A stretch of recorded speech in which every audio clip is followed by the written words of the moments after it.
Chers amis, bonjour. Je m'appelle Marc, je suis français à la retraite depuis 2006 et en 2012, j'ai investi au sud du Maroc dans la province de Tiznit, près d'Aglou, qui est un très joli village de pêcheurs. Alors pourquoi le Maroc? Eh bien parce que j'aime vraiment ce pays, tout particulièrement pour ses paysages, son soleil, ses coutumes et surtout pour l'accueil et la gentillesse de ses habitants. J'ai donc acheté sur plan en VFA, c'est-à-dire vente en état futur d'achèvement, une villa face à l'océan. J'ai dû vendre absolument tous mes biens en France afin de m'offrir cette acquisition où je comptais passer une retraite paisible, agréable, sans soucis et surtout sans contrainte.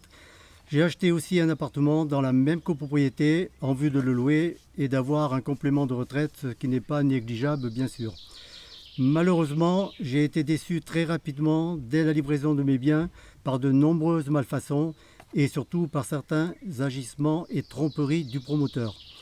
Alors j'ai voulu enregistrer cette vidéo pour témoigner et dénoncer surtout les pratiques frauduleuses de certains promoteurs sans état d'âme qui vous insistent à acheter une villa ou un appartement soi-disant haut de gamme, aux normes européennes, ce qui est faux, tout en vous promettant une qualité de vie exceptionnelle ou un rendement locatif hors norme.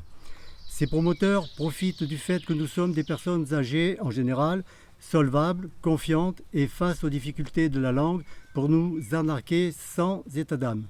En effet, le jour de la signature des contrats préalables de vente chez le notaire, j'ai dû régler la totalité du prix d'achat de mon acquisition afin d'en avoir la jouissance, ce qui est absolument interdit par la loi. Le contrat préalable de vente a été conclu sur une base d'une autorisation de construire d'un plan de variature, c'est-à-dire non modifiable, de même que le cahier des charges initial.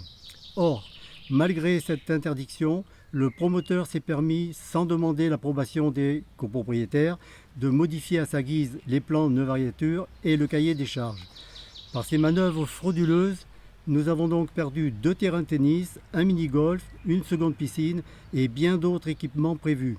De plus, le promoteur s'est permis de nous spolier 20% de la surface totale de la copropriété en s'attribuant un titre foncier en son nom. Nous nous sommes aperçus aussi que les VRD, c'est-à-dire les réseaux de l'eau, d'électricité et de téléphone, n'étaient pas aux normes malgré les affirmations du promoteur et que le permis de construire n'avait pas été respecté. La copropriété qui devait être terminée en 2015 est actuellement à l'arrêt et nous sommes en attente de signer les contrats définitifs de vente du fait que le promoteur refuse de tenir ses engagements initiaux. Suite aux agissements et aux tromperies du promoteur, je suis dans l'incapacité entre autres de louer mon appartement depuis plusieurs années, d'où un manque à gagner important, c'est évident.